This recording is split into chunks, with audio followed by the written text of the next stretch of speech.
3 గంటలు ఎప్పుడైతే దాటిందో దాన్ని 4 గంటలు చేసి 2 పార్ట్స్ కింద విడగొడుతున్నారు. అలాంటి ఐడియా మీకు ఎవరు ఇవ్వలేదు? అంటే షూటింగ్ జరిగేటప్పుడు అందరూ అన్నారు ఇది 2వ పార్ట్ చేద్దామా అని. నేనన్నా కన్నప్ప కథ ఎప్పుడు వాడు కన్ను శివుడికి ఇచ్చేశాడు, శివుడు వచ్చి శివైక్యం అయిపోయిందో అక్కడికి అయిపోయింది. దాని తర్వాత లేదు.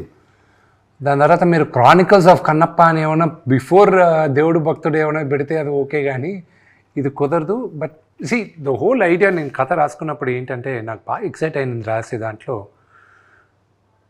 ఎంత మహాభక్తుడు అయ్యాడో కన్నప్ప అందరికీ తెలిసిందే. అంటే 63 నాయనార్లో ఇతను ఒక 13వ నాయనార్గా నిలిచిపోయాడు, ఒక ఆటవికుడు వచ్చాడు, ఓకే.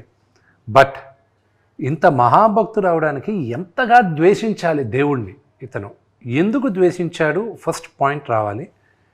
ఇంతగా ద్వేషించి ఇలాంటి వాడ యూటర్న్ తీసుకున్నాడు అనేది కావాలి. సో ఆ graph was very interesting for me to right. That is the major story. ఒక క్యారెక్టర్ని మీరు ఫాలో అయ్యేది ఓన్లీ బికాస్ ఆఫ్ దట్. ఇప్పుడు మీరు సడన్గా మీకు కృష్ణరాజు గారిది కన్నప్ప అని చెప్పినా కూడా, భక్త కన్నప్ప, మీకు గుర్తుకొచ్చేది ఆ లాస్ట్ ఫ్యూ సీక్వెన్సెసే.